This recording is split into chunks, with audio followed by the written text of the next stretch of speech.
Hello and welcome to the new video of Japan series. Welcome to Nara.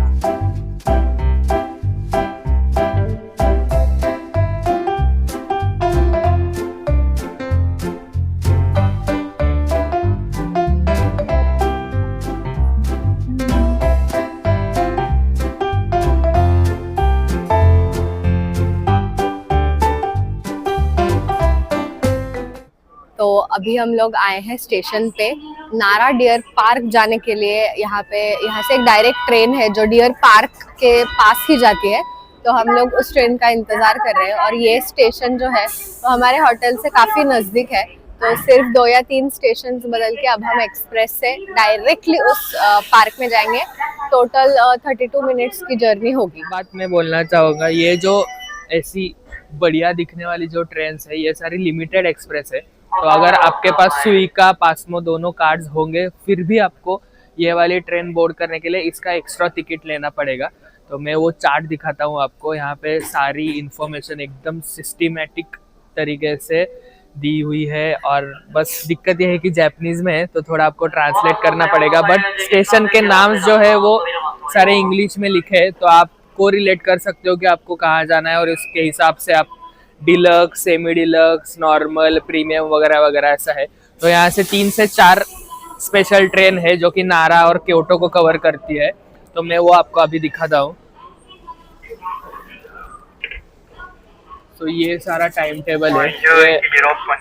ये हिनोतोरी करके एक है, शिमा काजे करके है और ओ नियोशी करके जो है ये बहुत ही स्पेशल ट्रेन है जो कि सिर्फ सैटरडे संडे को जाती है, traditional Japanese train.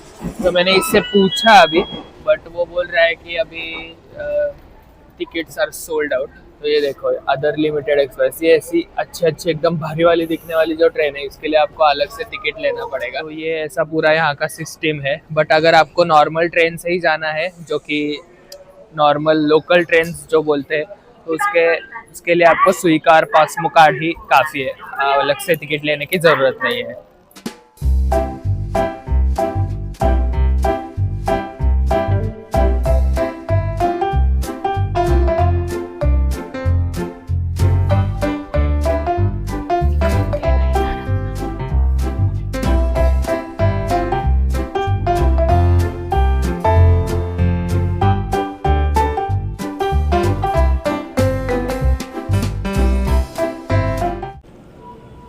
So this is the traditional Japanese train जो कि नारा और बाद में क्योटो तक भी जाती है।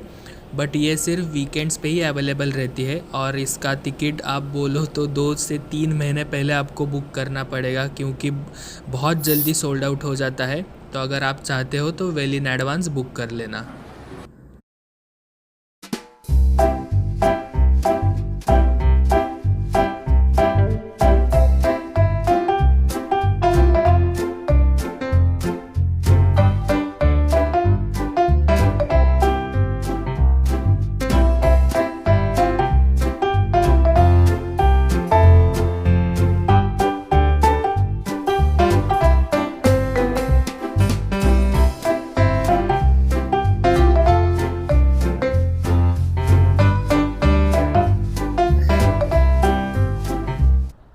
तो ये देखो अगर आपके पास खाना हो तो ही ये आपके पास आएंगे। अगर आप ऐसे ऊपर हाथ करोगे जैसे अनुजा ने किया है तो भाग जाएंगे।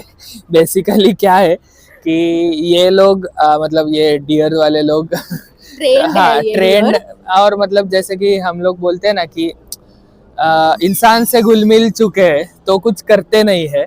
और एक हमने चीज ऑब्जर्व की कि आपके पास अगर खाना है, जैसे मैं आपने वीडियो में देखा होगा वो बिस्किट टाइप, तो ही वो आपके पीछे पीछे आएंगे, पास आएंगे, वरना कुछ करेंगे नहीं। स्मेल आता है उसका, स्मेल आता है, वो जस्ट आपके पास आएंगे, स्मेल करेंगे और नहीं आया तो चले जाएंगे। कोलते प्रॉपर वो लोग।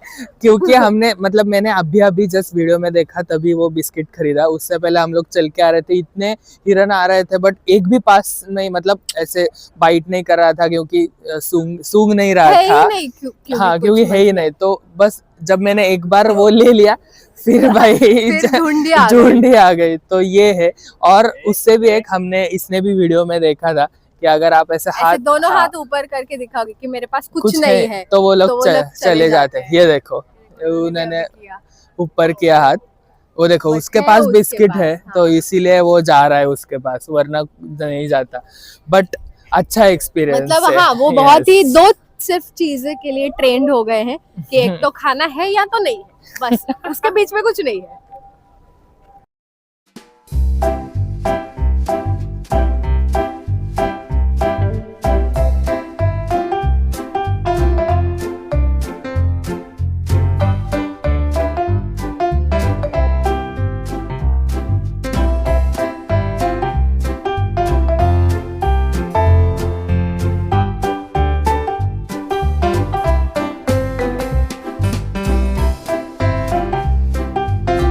तेच घेऊन ठेव ना तोपर्यंत.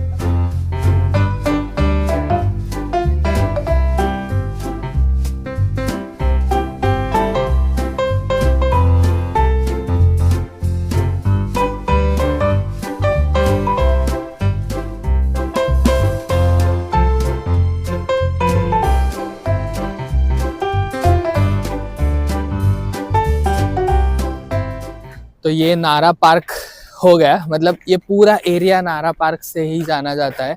तो अभी हम लोग जा रहे हैं, एक फेमस श्राइन है यहाँ पे, बड़ा सा टेम्पल है, उसके सामने लेक वगैरह है, और यहाँ पे ही जायंट बुद्धा का स्टैचू है वो टेम्पल में, तोड़ाई जी करके टेम्पल का नाम है।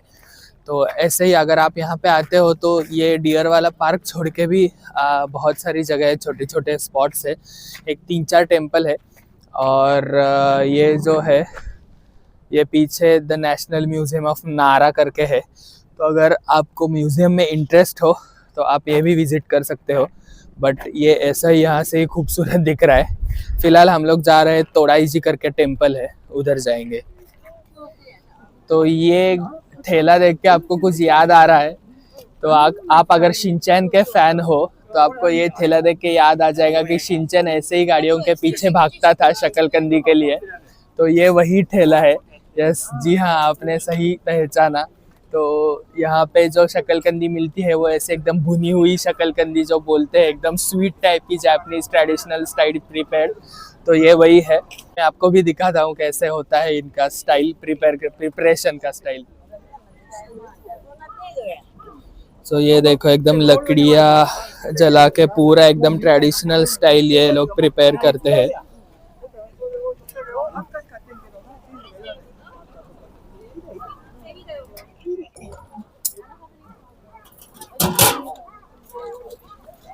Konnichiwa. Konnichiwa. Bye bye. Konnichiwa. हा शिंचनचा मित्र आहे. Konnichiwa. Konnichiwa. नमस्ते। वाओ। तो नारा पार्क के एरिया में एक टेम्पल है। तो अगर आपने हमारा मलेशिया का व्लॉग देखा होगा तो उसमें हमने फॉर्चून देखा था। तो यहाँ पे आइस फॉर्चून है, मतलब 200 येन देके आपको वैसे ही सेम प्रोसेस करनी है। वो स्टिक निकालना है और उस स्टिक पे जो नंबर आएगा वो चिट्ठी आपको लेनी है और वो चिट आपको आइस पे प्लेस करनी है। तो आपका जो कुछ भी उस पे लिखा होगा वो डिस्प्ले हो जाएगा और बाद में यहाँ पे QR है, वहाँ पे आप इंग्लिश ट्रांसलेशन कर सकते हो। और अगर बाय एनी चांस आपके फॉर्चून में कुछ नेगेटिव आता है तो आप वहाँ पे टाई कर सकते हो। एंड इट मीन्स कि आप गॉड से ऐसा बोल रहे हो कि जो कुछ भी इस पे नेगेटिव है, बुरा है, वो आप संभाल लो, या तो मुझे उतनी स्ट्रेंथ दे दो। देखो ये कर रहे हैं पीछे, मुझे उतनी स्ट्रेंथ दे दो to bear whatever it is written. तो ये जो है आपको यहाँ पे ऐसा शेक शेक शेक शेक करना है। उसके बाद एक नीचे से स्टिक निकलेगा जिस पे एक नंबर डिस्प्ले होगा। ये देखो इट्स 11। सो आपको यहाँ पे 11 नंबर ढूंढना है, किधर है ये 11। So basically now it's a plain card if you are seeing it. हाँ, ब्लैंक है पूरा। ये जाके आपको वहाँ पे आइस रखा है तो ये आइस पे प्लेस करना है। उसके बाद ये देखो आपका पूरा फॉर्चून लिख के आ रहा है।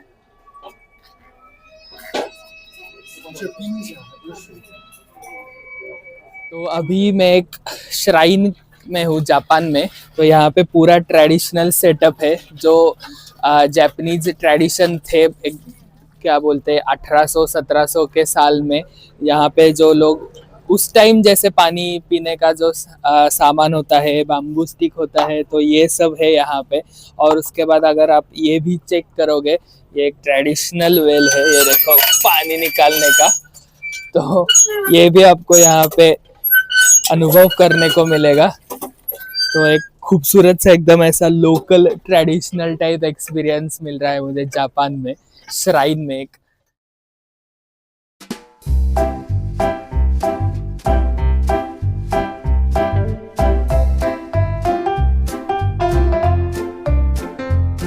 तो अभी हम लोग है the most famous temple shrine of नारा, तोड़ाईजी टेम्पल। जैसे मैंने पहले वीडियो में कहा, यहाँ पे एक जायंट बुद्धा स्टैचू है, बहुत बड़ा स्टैचू है। आप टेम्पल भी देख सकते हो कि कितना बड़ा है, ये देखो। तो चलो अंदर जाके देखते हैं। मुझे भी बहुत ज़्यादा क्यूरियोसिटी है कि कितना बड़ा है, क्योंकि ये बहुत ज़्यादा फेमस है। तो लेट्स गो। ओ ये देखो,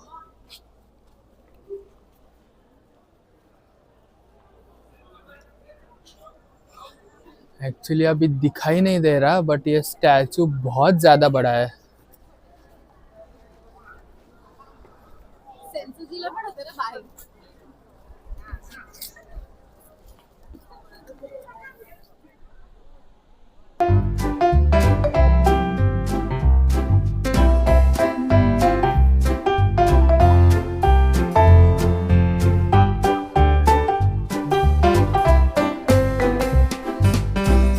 दिस इज द टेम्पल, तोड़ाईची टेम्पल। यस। तो चलो अभी अंदर चलते हैं और देखते हैं द ग्रैंड बुद्धा। तो एक्चुअली यहाँ पे अंदर आने के लिए टिकट है 800 येन, अराउंड 370 वगैरह होता है Indian rupees, but only for grand Buddha, मतलब ग्रेट बुद्धा हॉल जो बोलते हैं, तो उसके लिए। तो अगर आपको म्यूजियम और पीछे का गार्डन वगैरह घूमना है तो कॉम्बो टिकट लेना पड़ेगा, जो कि है 1200 येन। उसका अराउंड होता है 650, नहीं हाँ 650 के आसपास इंडियन रुपीज़। तो मतलब ये फ्री नहीं है ऑब्वियसली, इतना बड़ा है और इतना खूबसूरत है तो टिकट प्राइस तो होगा ही, but I guess it's worth. तो देखते हैं अभी अंदर जाके।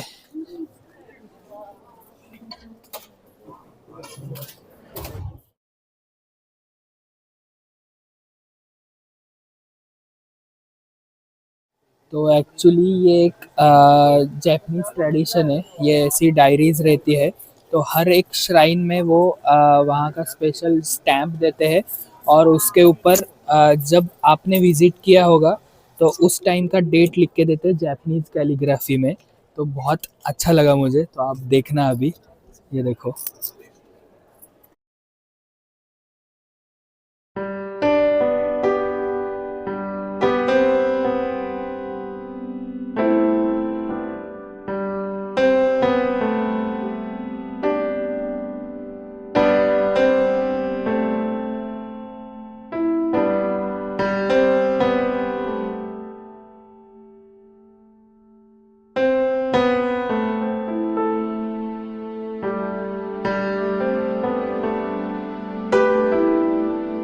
अच्छा, कवर में रखिए। आरिगातो गोजाइमासु। तो एकदम ओवरऑल बढ़िया एक्सपीरियंस था। तो अगर आप यहाँ पे आते हो, जैसे हमें अभी पता चला कि यहाँ पे हर एक श्राइन में आपको स्टैम्प और वो लिख के देते, तो हम जब क्योटो जाएंगे तो हम वहाँ पे सभी श्राइन में लिखेंगे, हाँ टू एज पॉसिबल, क्योंकि इतना बड़ा डायरी लिख के लिया है। तो बट अच्छा लगा जो भी उसने कैलीग्राफी में करके दिया। अभी शायद से हम लोग ट्रांसलेट करके देखेंगे, बट अगर आप आते हो तो ये ज़रूर करना, this is like one time experience. So finally हमें कुछ वीगन मिला है, जापानीज लोकल। ये डम्पलिंग्स है, राइस डम्पलिंग्स। शिनचैन डोरेमोन जो खाते हैं, राइस बॉल्स जो होते हैं, सिंपली ये राइस बॉल्स है, एकदम मस्त ऐसे ग्रिल किया है बारबेक्यू जो पॉट रहता है ना, ग्रिल बारबेक्यू ग्रिल पे, और बस सोया सॉस में डिप करके दिया है। एकदम बढ़िया टेस्ट कर रहे हैं। So finally we get to taste something local food, vegetarian local food in Japan. तो अभी सब कुछ हो जाने के बाद हम लोग आए हैं थोड़ा सा पेट पूजा करने। अगर कुछ वीगन मिलता है तो जो स्टेशन से हम लोग आए थे किनेत्सु नारा स्टेशन, उसके एकदम बगल में ये फूड स्ट्रीट है पूरा। अगर आप नॉन वेजिटेरियन हो तो this is like a heaven for you.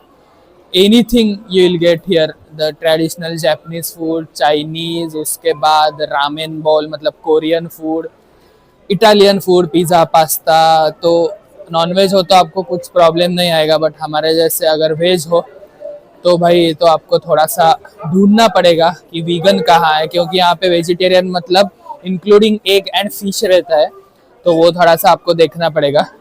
अभी देखते हैं, हम लोग इस लेन में थोड़ा सा घूमेंगे कहाँ पे खाने की चीज़ें मिलती है वीगन वाली, देखते हैं।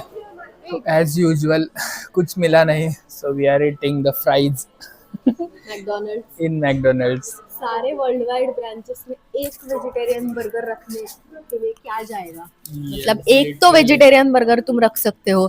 Thailand, Vietnam, Japan, Malaysia, no vegetarian at all. ऐसा क्यों? मतलब लाइक ओनली फ्राइज।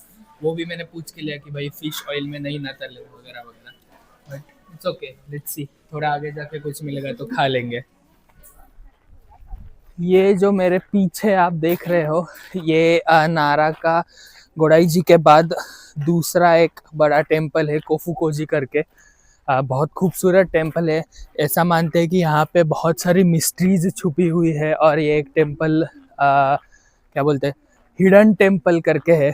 यहाँ पे कोई ज़्यादा टूरिस्ट आते नहीं है, आप देख ही सकते हो। बहुत कम भीड़ है, उससे कंपेयर भीड़ मतलब लोग है बट भीड़ कम रहती है। तो आप अगर यहाँ पे आते ही हो तो आइल से कि ये भी टेम्पल करके जाओ, बहुत खूबसूरत टेम्पल है। आजू बाजू आप अगर उसका एरिया एक्सप्लोर करोगे तो आपको पता चलेगा। ये देखो,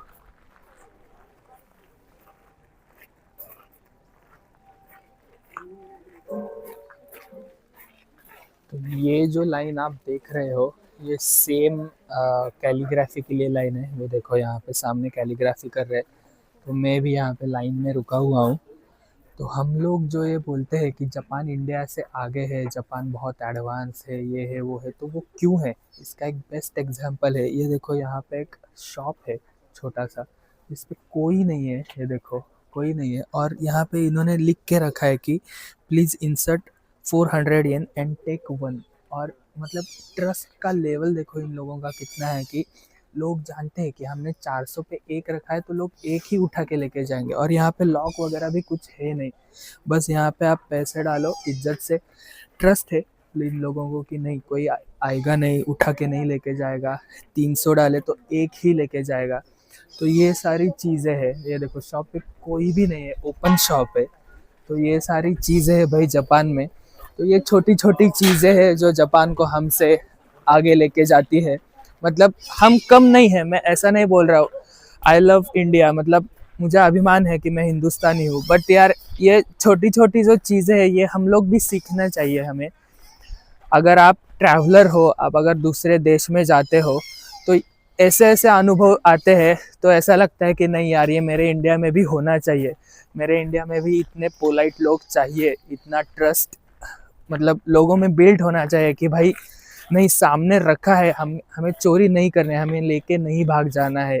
वहाँ पे लिखा है कि 300 येन है तो एक इज्जत से 300 येन डालो और एक ही उठा के ले जाओ। तो जब तक ये चीज़ें सेल्फ डिसिप्लिन जिसको बोलते हैं, जब तक ये सारी चीज़ें खुद एक इंसान में डेवलप नहीं होती तो मुझे नहीं लगता कि कोई गवर्नमेंट या फिर और कोई देश को आगे बढ़ाता है। एक इंसान खुद अगर डेवलप नहीं होता, जिस दिन ये सारी चीज़ें इंडियन लोगों में, इंडिया के लोगों में बढ़ना चालू हो जाएगा, तभी हम लोग आगे बढ़ पाएंगे, ऐसा मुझे लगता है जापान घूमने के बाद। It's like total discipline, self discipline, बस बाकी कुछ नहीं। यहाँ पे है सारी चीज़ें हमारे पास टेक्नोलॉजी है, हमारे पास लोग है, मैन पावर है, सब कुछ है, हमारे पास ज्ञान है, शायद से इन लोगों से ज़्यादा होगा, बट एक चीज़ की कमी है, सेल्फ डिसिप्लिन। बस मुझे तो यही लगता है कि जब तक ये हर एक इंसान में नहीं आ जाती तब तक इंडिया का कुछ हो नहीं सकता, ऐसा मुझे लगता है।